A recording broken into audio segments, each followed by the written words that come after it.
राधे राधे दोस्तों। रिज़ल्ट पे ध्यान देकर काम करोगे तो काम नहीं बनेगा। तो ध्यान अपने उस छोटे छोटे कदम पर दो जो आप हर रोज़ उस रिज़ल्ट को पाने के लिए लेते हैं। यही चीज़ आपको आपके रिज़ल्ट तक ले जाएगी। नमस्कार दोस्तों, आज मेरे दिन की शुरुआत हो गई थी सुबह 3:30 बजे से। और सुबह 3:30 बजे उठकर सिर्फ़ और सिर्फ मैं इसीलिए ही सुबह उठ रही हूँ कि सुबह का जो वो टाइम होता है ना 2 से 3 घंटे, वो एक मुझे अच्छे से पढ़ाई करने के लिए मिल जाए। कई व्यूअर्स ये भी क्वेश्चन करते हैं कि आप इतनी जल्दी इतनी सुबह कैसे उठ जाती हैं और कैसे मैनेज करती हैं, रात में कितने बजे सो जाती हैं। तो दोस्तों, ऐसा नहीं है कि रोज़ मैं इसी टाइम पे उठ पाती हूँ, जैसा भी मुझसे बन पड़ता है, क्योंकि हम फैमिली के साथ हैं। और ऐसा तो है नहीं कि घर हमारे अकॉर्डिंग चलेगा, हमें घर के अकॉर्डिंग चलना पड़ता है। शादी के बाद यही एक चीज़ होती है जो हमें सीखने को मिलती है, क्योंकि शादी से पहले तो हम जैसा चाहते हैं वैसा कर लेते हैं, हमारे अकॉर्डिंग सब कुछ हो जाता है। बट शादी के बाद जिम्मेदारियां इतनी होती हैं कि उसके अकॉर्डिंग हमें चलना पड़ता है। तो रोज़ ऐसा पॉसिबल नहीं हो पाता है। मैं कोशिश यही करती हूँ कि मैं सुबह जितनी जल्दी उठ सकूँ उतनी जल्दी उठूँ। कई बार ऐसा भी होता है कि सुबह 5 बजे उठती हूँ, कई बार 6 बजे, और कई बार मैं लेट नाइट स्टडी कर लेती हूँ तो सुबह नहीं उठती हूँ। लेकिन आजकल मेरा फोकस है कि मैं सुबह जल्दी उठूँ, क्योंकि लेट नाइट स्टडी मैं पहले करती थी तो उसमें क्या होता था कि मैं रात के 12 और 1 बजे तक पढ़ती थी। लेकिन होता क्या था कि मैं हो तो जाती थी फ्री 8:30-9 बजे, सब कुछ खाना वाना बच्चों को खिला पिला के सब कुछ निपटा के। लेकिन बच्चे मेरे कभी 9 बजे सो जाते थे तो मैं 9 से 12 का एक टाइम मेरे को मिल जाता था अच्छा पढ़ने के लिए। लेकिन कभी बच्चे 10 बजे सो रहे हैं, कभी 10:30 बजे, कभी 11 बजे। तो बच्चे अगर सोएंगे नहीं तो पॉसिबल नहीं होता था मेरे लिए कि मैं 12 या 1 बजे तक ढंग से अच्छे से 2-3 घंटे पढ़ सकूं। तो इसलिए मैंने शुरू कर दिया है कि मैं सुबह उठूं, चाहे रात में कभी भी सो, कि सुबह जल्दी उठ पाऊं मैं कैसे भी करके, और 2 से 3 घंटे में मिनिमम दे पाऊं। और कहते हैं ना कि जो काम जिससे आपको डर लगता है, आप उसको अगर करते हैं या उसको आप कर पाते हैं तो उसे करने से आपको एक खुशी महसूस होती है। तो मैं सुबह मॉर्निंग पर्सन नहीं हूँ, तो मैं नहीं उठ पाती थी। तो आजकल जब से मैं मॉर्निंग में उठने लगी हूँ तो मुझे बहुत रिफ़्रेशिंग फ़ील होता है कि सुबह जब मेरी 2-2.5 घंटे की पढ़ाई हो जाती है ना, तो सुबह पे अगर कोई एक पॉजिटिव काम आप कर दो तो पूरा दिन अच्छा जाता है। तो मेरा और मन करता है पढ़ने का, कि छोटे छोटे टाइम को भी मैं निकालती हूँ। तो छोटे छोटे बदलाव जब आप अपने रूटीन में करेंगे ना, वही आपको अपने रिज़ल्ट तक पहुँचाएंगे। ऐसा नहीं होगा कभी भी कि आप ये सोचें कि एक ही दिन में सारे बदलाव हो जाएंगे, नहीं हो पाता है। छोटी छोटी चीज़ें आपको बदलनी पड़ती हैं, वही आपको आगे तक ले जाएंगी। और सबसे पहले सुबह उठ के मेरा लर्निंग का ही काम रहता है, और मैंने अपने आर्टिकल्स कंप्लीट कर लिए हैं, सारे आर्टिकल्स जो भी थे, और साथ ही जो शेड्यूल्स थे 12 शेड्यूल्स, वो सारे मैं पढ़ चुकी हूँ, उनको अच्छे से मैंने याद कर लिया है। धीरे धीरे ही सही हमें अपनी मंजिल की ओर बढ़ना है। कोई भी काम एकदम नहीं होता है।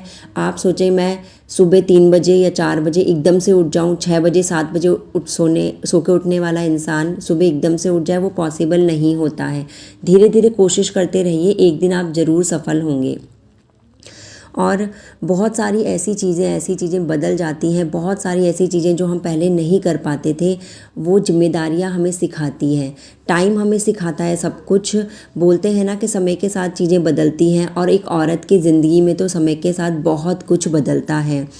पहले जो शादी से पहले मैं थी और शादी के बाद अब जो मैं हूँ, उसमें ज़मीन आसमान का फ़र्क है। शादी से पहले मैं इतनी आलसी हुआ करती थी और काफ़ी हेल्दी भी हुआ करती थी, और शादी के बाद अब कोई मुझे देख ले जिसने शादी से पहले मुझे देखा हो तो वो पहचान ना पाए।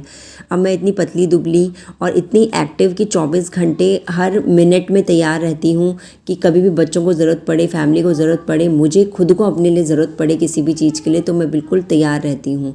और शादी से पहले मैं इतनी आलसी कि अगर मुझे 1 गिलास पानी भी चाहिए होता था ना, तो भी मैं अपने छोटे भाई बहनों से या मम्मी से मंगाती थी, क्योंकि मैं सबसे बड़ी थी घर में। तो मैं अपने मम्मी या भाई बहनों को ऑर्डर देती थी। तो यही चीज़ें, बहुत बदलाव शादी के बाद हमें आ जाता है, और यही चीज़ें हमें सिखाती हैं कि हमें कैसे आगे बढ़ना है। तो सुबह सबसे पहले झाड़ू पोछा ही मैं करती हूँ, क्योंकि मुझे साफ़ सफाई रखनी पड़ती है और रखनी भी चाहिए हमें, क्योंकि बच्चे मेरे बहुत छोटे हैं अभी, और जो बेबी है वो कहीं से कोई चीज़ उठाता है, उसे चाटता है, उसे खाता है। तो जब तक घर में साफ़ सफाई अगर नहीं रहेगी तो मैं हर चीज़ कोना कोना साफ़ करती हूँ, कि जिससे वो कहीं पे भी हाथ डाले तो वहाँ गंदगी ना हो। तो और वैसे भी हमें साफ़ सफाई रखनी पड़ती है। अब हमारे आसपास साफ़ सफाई रहेगी तो हमारा मन भी अच्छा रहता है।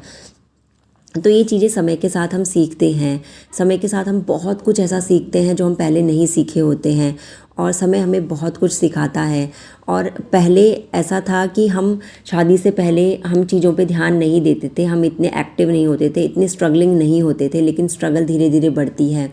समाज आपको तब तक वैल्यू नहीं करता है जब आप किसी ओहदे पे जब तक नहीं होते हैं, और समाज आपको वैल्यू करना उस दिन एकदम से शुरू कर देगा जब आप किसी ओहदे पे पहुंच जाएंगे। एक हाउसवाइफ की ना कोई वैल्यू नहीं करता है। हमारे पास इतने काम होते हैं, हम 24 घंटे लगे होते हैं और हम सबको संभालते हैं। अगर कोई सेपरेट भी रह रहा है, मैं जैसे सेपरेट हूँ, सेपरेट इन द सेंस कि मैं अपने बच्चों के साथ और पति के साथ हूँ, क्योंकि मेरे पति की जॉब जो है वो नोएडा में है।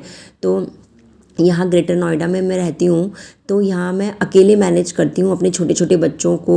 कई बार ऐसी सिचुएशन हो जाती है कि नहीं हो पाता है, फ्रस्ट्रेट भी इंसान हो जाता है। सोचती हूँ कि शायद काश इन लॉ साथ में होते तो वो बच्चों को संभाल लेते तो मैं काम करती। कई बार ऐसी सिचुएशन हो जाती है कि मैं काम कर रही होती हूँ रसोई में और मेरा बच्चा मुझे नीचे से खींच रहा होता है। मैं खाना बना रही होती हूँ, नीचे मैं आपको दिखा नहीं पाती हूँ, कई बार मेरे पैरों के पास ही बैठा होता है, या तो खेल रहा होता है या मुझे खींच रहा होता है। तो हर जगह प्रॉब्लम्स हैं। एक हाउसवाइफ की ज़िंदगी में हर जगह स्ट्रगल है। अगर वो अपने इन लॉज के साथ भी रह रही है तो कोई सपोर्ट नहीं कर रहा है तो स्ट्रगल है। तो बहुत सारी स्ट्रगल है, काम इतना ज़्यादा है कि वो मैनेज नहीं कर पा रही हैं पढ़ाई को साथ में। और अगर मैं अकेली रह रही हूँ तो मेरे साथ भी स्ट्रगल है। लेकिन स्ट्रगल है, अगर प्रॉब्लम्स हैं तो उनका सॉल्यूशन भी कहीं ना कहीं आपको मिल ही जाएगा। आपको ढूंढना पड़ेगा, आपको मेहनत करनी पड़ेगी। और समाज जो है वो इन छोटे छोटे कामों को नहीं देखता है, ये सारे कामों को कोई नहीं देखता है कि हम 24 घंटे लगे हुए हैं। मेरे को लगता है कि बच्चों को पालना और घर संभालना, इससे बड़ा जो काम है ना वो पूरी लाइफ में कहीं नहीं है। आपको इससे बड़ा, इससे मेहनत का काम और कोई नहीं होगा। इतनी ज़्यादा मेहनत का काम कोई प्राइम मिनिस्टर भी नहीं कर रहा होगा कि ये जो हम 24 घंटे लगे रहते हैं, रात रात में उठ के बच्चों की नैपीज़ चेंज करते हैं, बच्चों को देखते हैं, वो रो रहे हैं, उनको संभालते हैं।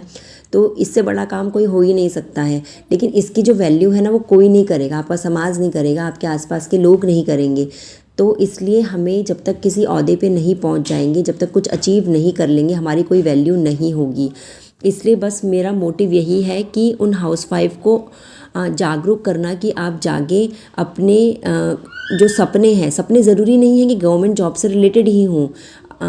आपका कोई भी सपना हो सकता है। आपका सपना हो सकता है कि आप सैलून खोलें, आपका सपना हो सकता है कि आप किसी और फील्ड में आगे बढ़ना चाहती हों, आपका सपना हो सकता है कि आप यूपीएससी की तैयारी करना चाहती हों। लेकिन जो भी आप करना चाहती हैं आप करें, मन लगा के करें। आज मेरी बेटी का मन था कि पकौड़े बनाए जाएं, तो मैंने सोचा कि चलो पकौड़े बनाने ही हैं तो कड़ी भी बना देती हूँ साथ में, कि कड़ी पकौड़े खाएंगे, क्योंकि कड़ी में भी पकौड़े डलते ही हैं। तो मैंने थोड़ा एक्स्ट्रा पकौड़े बना लिए थे कि जिससे मेरी बेटी खा ले, हस्बैंड भी 2-2 4-4 सबको दे के, और उसके बाद कड़ी भी बना ली थी। तो कड़ी चावल आज बनाया था दिन में, क्योंकि सबको पसंद था। तो और सुबह के मेरी 2 घंटे की पढ़ाई मेरी सुबह हो गई थी। और उसके बाद आज मैंने DSSB TGT जो मेल है 2 सितंबर 2021 को, ये प्रीवियस ईयर क्वेश्चन पेपर यहाँ पे पढ़ा था। तो मैंने सोचा मैं इसको दे के देखती हूँ, क्योंकि मैंने ये पेपर एक बार भी नहीं देखा था। प्रीवियस ईयर के पेपर के सॉल्यूशन अभी करना शुरू नहीं किए हैं। तो मैंने कहा ये एक तरीके से मॉक ही मेरे लिए हो जाएगा, और ये प्रीवियस ईयर पेपर भी है तो मुझे आइडिया लग जाएगा। क्योंकि एक टेक्स्ट बुक का मॉक देना और एक प्रीवियस ईयर पेपर देना, दोनों में ज़मीन आसमान का फ़र्क है। क्योंकि टेक्स्ट बुक एक अपने आप से बनाएगा और एक DSSB ने बनाया हुआ पेपर है। तो ये मेल का पेपर था, 2 सितंबर 2021 की सेकंड शिफ्ट का पेपर था। तो ये मैंने सॉल्व किया, और इसमें और जो मैंने पहले जो DSSB का मॉक दिया था, दोनों में काफ़ी मेरे को फ़र्क लगा, क्योंकि ये थोड़ा टफ था एज़ कम्पेयर टू दिस। और मेरे 100 मार्क्स आए थे 200 में से, और यहाँ पे मेरी 68 रैंक आई है। 3000 लोगों ने ये पेपर दिया था, मेरा 68 रैंक आई है। और इसमें ना कट ऑफ भी थी, क्योंकि इतने 3000 लोगों ने ये पेपर दिया है तो कट ऑफ भी इसमें थी। मेरा जनरल कैटेगरी है तो उसमें कट ऑफ 93 दिखा रहा था कि 93 कट ऑफ है। जितने भी लोगों ने दिया है उनके अकॉर्डिंग 200 में से 93 कट ऑफ है। DSSB की इतनी ज़्यादा हाई कट ऑफ नहीं जाती है, क्योंकि इसका सिलेबस बहुत ज़्यादा होता है और ये टफेस्ट एग्ज़ाम होता है टीचिंग का। इसमें ग्रेजुएशन तक का आता है। और ये जो पेपर होता है हमारा DSSB का, इसकी जो मेल की कट ऑफ मैंने फिर नेट में चेक की थी कितनी थी। तो इसकी जो मेल की कट ऑफ 2021 में जो गई थी कट ऑफ, वो गई थी 82 के आसपास गई थी। तो 80 से 90 के बीच में जनरल कट ऑफ इसकी गई थी 200 में से। तो अगर उस टाइम मैंने ये एग्ज़ाम दिया होता तो शायद मेरा सिलेक्शन हो जाता। कुछ कहा नहीं जा सकता। वो मेल की कट ऑफ थी, फीमेल की कट ऑफ 10 to 15 मार्क्स ज़्यादा ही जाती है इससे। तो इसमें मैंने बहुत सारी चीज़ें देखी कि मेरा मेन जो पोर्शन वीक है ना, वो जनरल अवेयरनेस का और इंग्लिश का वीक है। अब मेरा मेन फोकस सिर्फ और सिर्फ उन्हीं में रहेगा।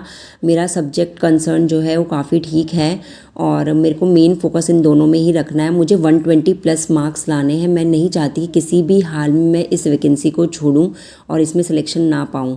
बस मेरी यही कोशिश है कि बस इस बार तो मुझे ये निकालना ही है। और शाम के टाइम खाना वाना बनाने के बाद आज मैंने रात के टाइम पढ़ाई नहीं करी थी, क्योंकि मुझे फॉर्म भरना था और फॉर्म भरने में मुझे बहुत टाइम लग गया, बहुत सारी चीज़ें। और मैंने आज फॉर्म भर दिया है DSSB TGT का, और शाम को फिर सो गए थे तो पढ़ाई नहीं की थी। धन्यवाद दोस्तों।